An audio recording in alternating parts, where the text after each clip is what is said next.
Waduh, apa iya amplop kondangan juga akan dikenai pajak? Sudah segenting apa kondisi bangsa ini sebenarnya jika hal tersebut memang benar direalisasikan? Untuk lebih jelas kita simak video berikut ini. Rupanya upaya-upaya peningkatan ini untuk kondisi saat ini cukup memberatkan rakyat. Kalau dari informasi ini tadi ya, ada pajak di mana medsos itu kan kira-kira begitulah, influencer, lalu tadi juga bahkan disebutkan dia UMKM, personal yang berjualan, dia menggarisbawahi sebagiannya adalah pemuda-pemuda desa, maksudnya pemuda-pemudi ya, yang berjualan itu harus berhitung karena ada pajak, berapapun penjualannya kan ada pajak final itu. Maka itu menurut dia ini cukup memberatkan. Nah, bahkan yang menarik itu dia sudah dengar nih, tapi di sini tidak diceritakan bantahannya ya, bahwa salah satu yang akan kena itu juga adalah amplop. Amplop artinya orang memberikan sumbangan pada waktu hajatan, nikahankah, mungkin sunatankah di beberapa tempat, atau jenis-jenis hajatan yang itu katanya akan dipajaki. Ini anggota DPR yang mendengar ya. 80% pendapatan negara dari pajak, tapi rakyatnya makin megap-megap. Teman-teman, kalian mungkin udah dengar, Kementerian Keuangan berencana menarik pajak dari pedagang e-commerce, termasuk UMKM. Saya tahu, ini bukan hal baru. Tapi ini penting banget buat kita pikirkan bareng. Kenapa? Karena faktanya, sekitar 80% pendapatan negara kita berasal dari pajak. Artinya, negara sangat bergantung pada kantong rakyat, bukan dari kekayaan alamnya yang luar biasa. Saya bukan anti pajak ya. Bahkan dalam Islam, jika negara dalam keadaan darurat, rakyat yang mampu boleh dikenakan pajak. Tapi, ini bukan darurat. Ini soal struktur ekonomi yang anomali. Coba kita pikir. Indonesia itu kaya raya, punya hutan tropis terbesar ketiga di dunia, garis pantai terpanjang kedua di dunia, potensi tambang emas, nikel, batu bara, migas yang nilainya ratusan miliar dolar. Tapi sayangnya, banyak dari sumber daya itu justru dikelola oleh swasta, bahkan asing. Gila, DJP wacananya mau majakin uang sumbangan atau amplop pernikahan atau amplop kondangan. Sampai segitunya loh. Loh kok bisa kok? Nah ini dia teman-teman ya. Jadi baru-baru ini keluar wacana dari Kementerian Keuangan atau DJP ya, yang mau majakin amplop dari sumbangan pernikahan atau kondangan bahkan. Dan hal ini dikritisi oleh anggota DPR ya. Padahal ya kalau kita mengacu ke undang-undang ya, Pasal 4 ayat 3 Undang-Undang Pajak Penghasilan dikatakan bahwa sumbangan atau hibah yang diterima oleh orang pribadi selama itu di luar hubungan usaha, pekerjaan, kepemilikan, penguasaan ya, itu dikecualikan dari objek pajak ya. Kalau dulu atau sampai dengan detik ini deh, harusnya setelah kalian terima amplop sumbangan pernikahan atau kondangan, itu kalian bisa melaporkannya di SPT pada bagian penghasilan non-objek pajak. Ini yang bicara undang-undang. Nah kalau DJP mewacananya itu majakin amplop kondangan, itu ngelanggar undang-undangnya sendiri loh. Undang-undang pajak penghasilan. Waduh, ini hopeless banget kelihatannya pemerintah kita. Indonesia kan negara kita sendiri ya. Dan kita semua tahu pajak itu dipakai untuk tadi ngurusin pendidikan anak-anak, dari mulai pesantren sampai kepada universitas, madrasah, sampai rumah sakit, kemarin pandemi gitu ya.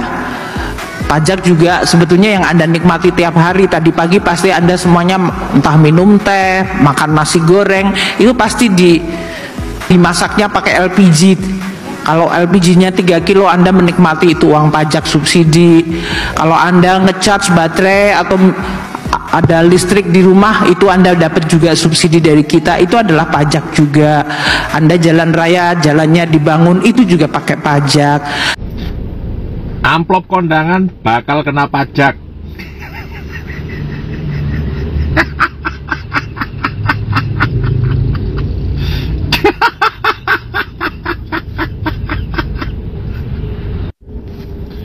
Sasi suro wis mari, siap-siap mari ngene ono buan-buan. Dadi sampean sing duwe gawe. Sing nrimo amplop undangan, amplop undangan atau buan.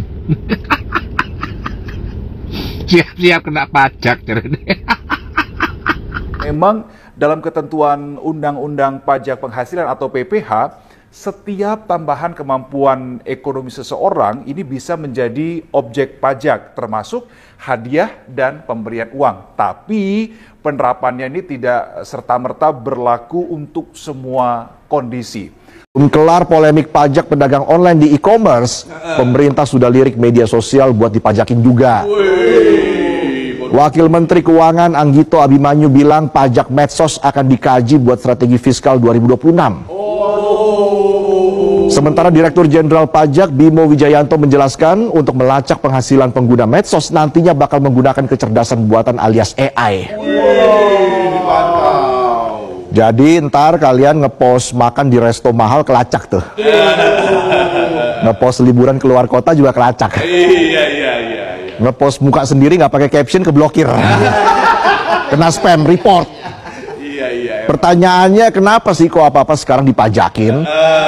Nah kalau kita melihat penerimaan pajak di semester pertama 2025 datanya memang turun 6,21%. Menteri Keuangan Sri Mulyani bilang perlu ada integrasi data antar sektor untuk menutup celah kebocoran penerimaan. Dengan memanfaatkan jejak digital masyarakat, pemerintah ingin menggali potensi yang belum tergarap. Masa pemerintah nggak ikut urunan, nggak kasih uang untuk mengadakan pernikahan, mau majakin yang bener aja. Pertama, soal dividen BUMN yang diberikan kepada Danantara. Dividen BUMN adalah hak negara, hak rakyat, dan wajib dicatat dalam APBN. Nah, tapi hari ini praktik yang terjadi adalah dividen itu tidak lagi masuk ke kas negara. Tidak lagi dikelola oleh Kementerian Keuangan, tapi dialihkan ke Danantara, Pak.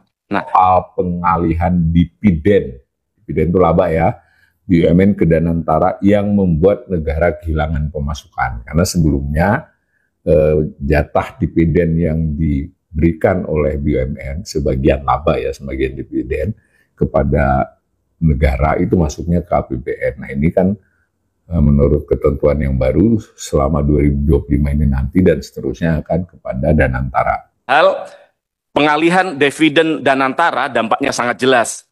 Negara hari ini kehilangan pemasukannya. Nah Kementerian Keuangan hari ini harus memutar otak untuk bagaimana menambal defisit. Yang kemudian maka lahirlah kebijakan-kebijakan yang membuat rakyat kita hari ini keringat dingin. Bagaimana Pak Rosan melihat bahwa rakyat kita hari ini mereka jualan online di Shopee, di TikTok, di Tokopedia dipajaki, Pak.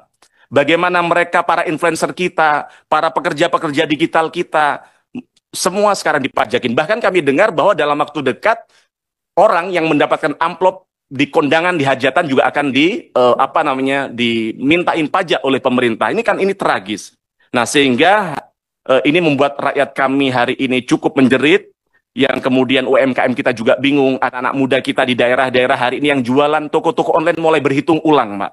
Nah, maka ini adalah bagian dari dampaknya sumber utama penerimaan negara yang hilang karena dividen hari ini diberikan kepada Danantara. Anggota DPR sebut amplop kondangan kena pajak, ini respon DJP. Anggota Dewan Perwakilan Rakyat atau DPR mendengar kabar pemerintah akan menerapkan pajak bagi penerima amplop kondangan. Hal itu sering pemerintah sedang memutar otak untuk menambah sumber penerimaan negara. Demikian disampaikan anggota Komisi 6 DPR RI Mufti Anam saat raker dari dan RDP dengan pemerintah di Komisi DPR. Ia mengatakan masyarakat yang jualan online di Shopee dan Tokopedia kena pajak, termasuk dikabarkan penerima amplop kondangan. Kami dengar ada dalam waktu orang dapat amplop kondangan di hajatan akan dimintai pajak oleh pemerintah. Ini tragis sehingga membuat rakyat hari ini menjerit, kata dia.